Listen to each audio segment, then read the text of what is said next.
बड़ी खबर आपको बता दें देहरादून से है। केदारनाथ यात्रा के लिए रजिस्ट्रेशन पर रोक लगा दी गई है। यहाँ आपको बता दें कि उम्मीद ये थी कि अब रजिस्ट्रेशन एक बार फिर से होगा, लेकिन ये रोक अभी जारी रहेगी। ऑनलाइन या ऑफलाइन किसी तरह का रजिस्ट्रेशन नहीं होगा। 15 जून तक इस रोक को बढ़ा दिया गया है। पर्यटन विभाग ने अभी तक ऑनलाइन रजिस्ट्रेशन पर रोक लगाई थी, लेकिन अब ऑफलाइन रजिस्ट्रेशन पर भी रोक लगा दी गई है। लगातार देखा यह जा रहा है कि बड़ी संख्या में श्रद्धालु पहुंच रहे हैं यात्रा पर।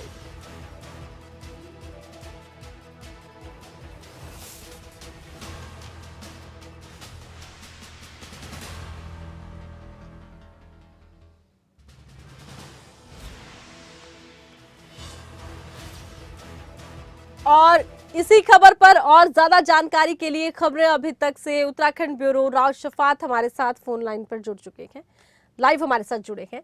राव शफात, देखिए यात्रा पर बड़ी संख्या में लोग आना चाहते हैं, लेकिन रजिस्ट्रेशन पर जिस तरह से रोक लगाई गई है, असल वजह क्या है और कब तक ये उम्मीद की जाए कि रजिस्ट्रेशन एक बार फिर से बहाल होंगे?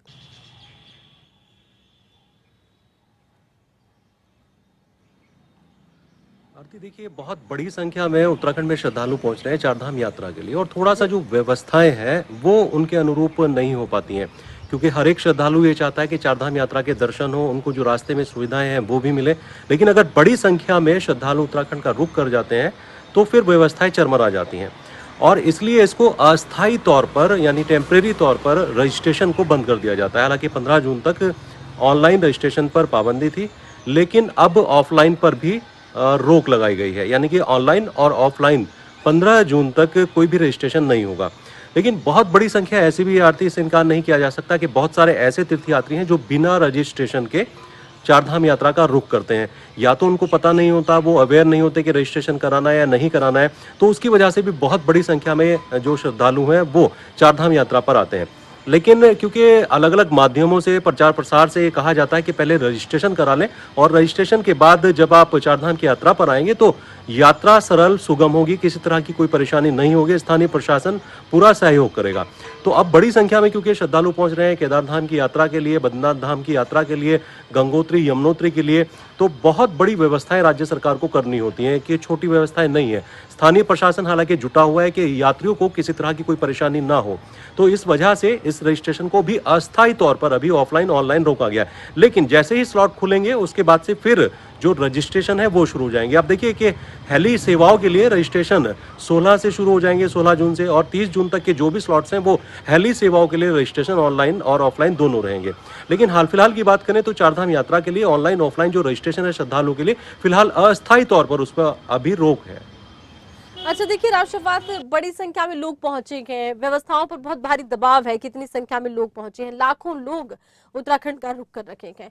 जो इतने महीने पहले से तैयारियां की गई थी, क्या नाकाफी साबित हो रही है फिलहाल के लिए?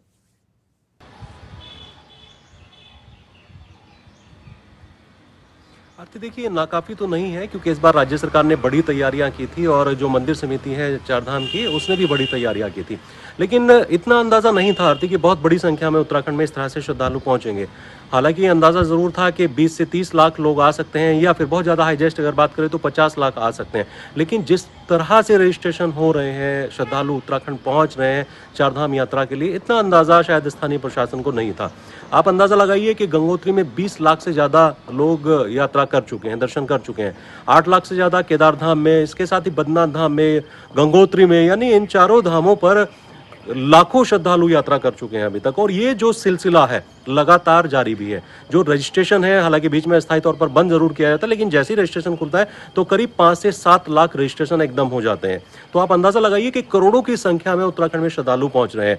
हाँ, इतना जरूर है, देखिए अभी और व्यवस्थाएं राज्य सरकार को करनी पड़ेंगी इस वाली यात्रा को देखते हुए। जब अगली यात्रा होगी तो राज्य सरकार जिस तरह की इस बार की व्यवस्थाएं उसे थोड़ा बढ़ानी पड़ेंगी, उन व्यवस्थाओं को, सुविधाओं को, क्योंकि इस बार राज्य सरकार को थोड़ा सा एक्सपीरियंस ये भी हो जाएगा कि इतनी बड़ी संख्या में अगर श्रद्धालु उत्तराखंड पहुंचते हैं, चारधाम कमेटी जो बनी हुई है उसको भी ये थोड़ा सा एक्सपीरियंस हो जाएगा कि अगर बड़ी संख्या में श्रद्धालु पहुंचते तो किसी तरह की कोई परेशानी उनको रास्ते में ना हो। और दूसरा, चारधाम यात्रा जब आदमी पहुंचता है तो वो चाहता है कि मंदिरों के दर्शन हो जाए, और बहुत सारे ऐसे श्रद्धालु हैं जिनको दर्शन नहीं हो पाते हैं, उनका मन दुखी होता है कि वो उत्तराखंड तो पहुंचे, चारधाम तो पहुंचे, लेकिन उनको दर्शन नहीं हो पाए। तो उम्मीद है कि इस बार की यात्रा भी बहुत बेहतर रहने वाली है, लेकिन अगली बार की जो चारधाम यात्रा होगी वो इससे भी ज्यादा बेहतर होगी। बिल्कुल। और इतनी बड़ी संख्या में लोग आ रखे हैं, जाहिर सी बात है व्यवस्थाओं पर बहुत दबाव भी है और इसीलिए रजिस्ट्रेशन को रोका गया। क्या